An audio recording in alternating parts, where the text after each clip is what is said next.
welcome to another episode of Sia Properties House Tour. So for today's video, yung featured project natin is si Periveo Lipa, which is isa ito sa pinakabago na development dito sa Lipa City, Batangas. But before we start, please click like, subscribe, and hit that notification bell for more updates. This is Avi Federico, the Property Host. Ito naman yung The Club at Periveo Lipa. Yung community or clubhouse ni Periveo Lipa, resort type amenity. So, ibig sabihin, as you can see, pag nakita mo in person, itong clubhouse ni Periveo is napakaganda. And then, meron ditong, clubhouse. Nandito rin yung swimming pool and then playgrounds. And then, meron din dito na amphitheater.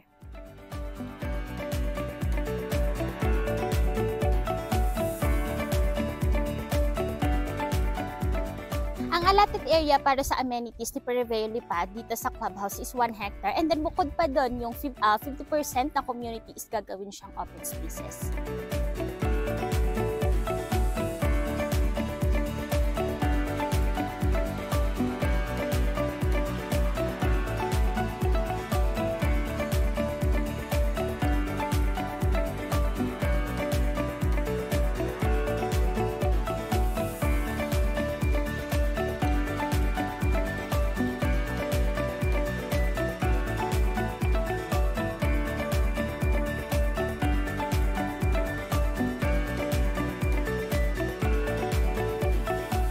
Hi guys! Welcome sa part 3 ng house tour natin dito sa Periveo Lipa. And for our last model, yung offer natin dito is si Mira model na yung minimum lot area is 180 square meters and then yung floor area is 139 square meters.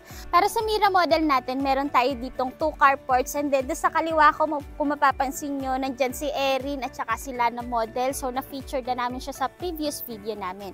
So since si Mira ay single detach, ayan, single detached yung Mira model, so yung unit is nakatayo siya sa gitna ng unit. So meron tayo ditong mga easement na 2 meters, 2 meters, and then I think sa likod is around 3 meters. So pakita ko sa inyo. Ayan, dito kay Mira meron tayo dito na lanai area. Ito yung ating lanai area. So yan. And disclaimer na itong unit na to nga pala is dress up unit siya. So kaya may mga gamit na para at least magkaroon na rin kayo ng idea kung paano nyo ayusin yung unit nyo. And then dito naman tayo sa likod.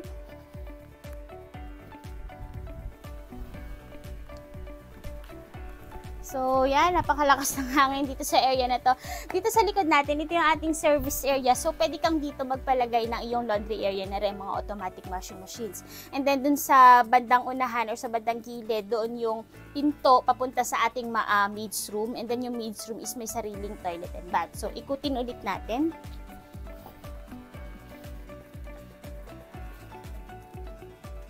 Ayan. So, ulitin ko ulit. Dito kasi sa Periveo, so yung mga units, once na i-turn over sa inyo, is may kasama na talaga siyang puno. So, more or less 2 to 3 puno yung ilalagay nilang units or ilalagay nilang puno sa kada unit. So, at least mas mafe-feel nyo yung pagka-green ng environment. So, pasukin natin sa loob.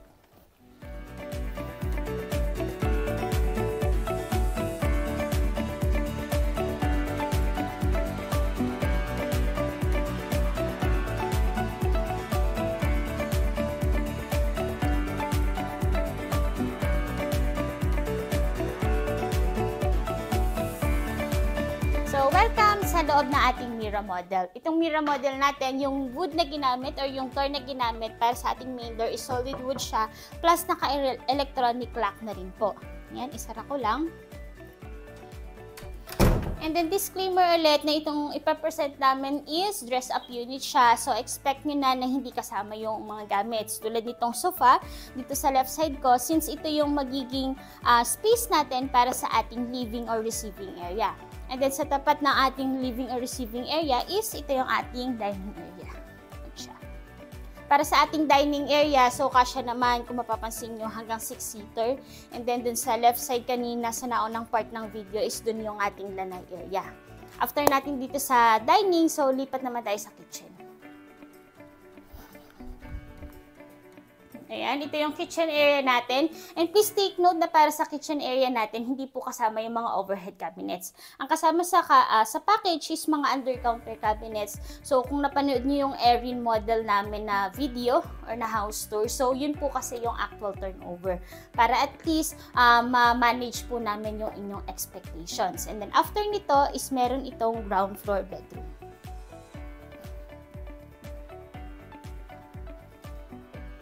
Ayan, ito yung ating ground floor bedroom. So, pwede siya as guest room. Pwede rin syempre sa ating mga senior citizens since mahirap nang umakyat sa second floor and then PWD. Para sa reference nyo is, itong size ng bed is double size bed. Ayan, so may space ka pa. Pwede mo siyang isagad dito and then dito yung mga space mo. And then dito sa ground floor, meron itong toilet and bath. Dito siya sa katapat lang ng ating guest room. Ayan. Ito yung ating toilet and bath o powder room na toilet and bath since medyo mas malaki to. And then, naglagay na rin dito ng mga shower head and mga glass shower enclosure. Please take note na hindi po ito kasama sa turnover.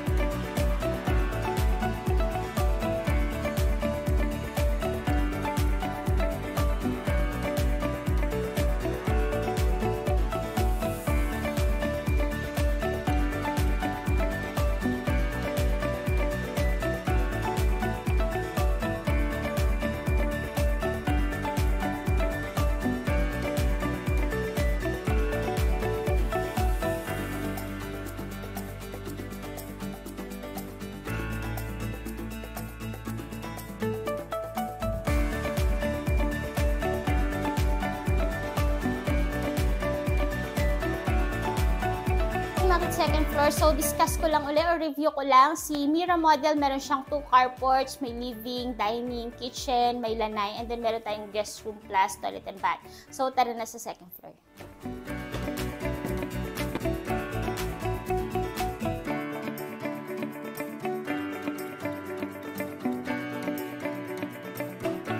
So, welcome sa ating second floor. So, dito sa second floor natin, yung ginamit na tiles is wood plank tiles dito sa second floor. And then, dito sa stairs natin is mahogany wood. Yan. And then, pati sa railings natin is mahogany wood siya. Para dito sa second floor natin, meron tayong total of 3 bedrooms. Una kong ipapakita sa inyo ito. Diba? Napakadaming bintana. Yun din yung isa sa maganda sa mga single detached unit since wala kang katalikuran or wala kang kadikit. So, yung mga bedrooms mo is malalagyan mo siya ng mga sari-sariling bintana. Yan. Kaya yung mga natural sunlight and then yung ventilation ng mga rooms is mas maganda compared sa yung mga townhouses or yung may mga kadikit. So, next naman natin yung bedroom number 2 dito sa second floor.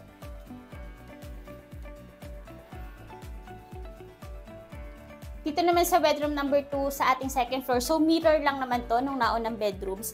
And then, please take note na may mga abang na ito for aircons. Yan, iti-discuss din naman yan ni technical team. And then, so, sunod natin is meron tayo ditong yan, common toilet and bath. Yan siya. Dito, ito yung ating common toilet and bath. Para sa ating common toilet and bath is floor to ceiling tiles talaga siya. And then with lavatory, may bidet na tayo, flush yung toilet, and then naka-rain shower dito and handheld. Ang hindi lang kasama dito is itong glass shower enclosure. Hindi po siya kasama sa turnover. And then lastly, dito sa second floor is yung ating masters. Yan, ito yung ating master's bedroom. Yan, napakalaki, maluwang yung ating master's. Para sa reference nyo, queen size bed yung nakalagay. Yan, nagpalagay lang si interior designer ng mga headboard tulad nito. Yan siya. And then yung sa master's bedroom natin, kung napanood nyo nga yung previous house tour namin kay Erin and then kay Lana model, sa kanila yung access ng balcony. Pero, bago tayo pumunta kay balcony, papakita ko muna sa inyo ito. Meron tayo dito na walk-in closet sa ating master's bedroom. Plus dito pa, sa bandang kaliwa, Yan, dito pa rin yung ating toilet and bath. Yung toilet and bath ng master's bedroom is medyo double size siya or mas malaki ng 2 beses doon sa common toilet and bath as well as doon sa toilet and bath sa ground floor. And then yun nga, meron itong walk-in closet.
Then, para sa last part ng house tour natin dito kay Mira, yun nga, nabanggit ko naman kanina yung balcony. Ayan.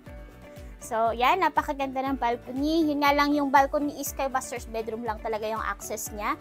And nandito pa rin yung accent, yung nature accent ni Periveo. Since isa nga ayan sa kanilang promotion, yung greeneries, nature, ayan siya. Since maganda talaga dito sa Periveo yung mga open spaces nila. And then at the same time, yung community is low density talaga siya.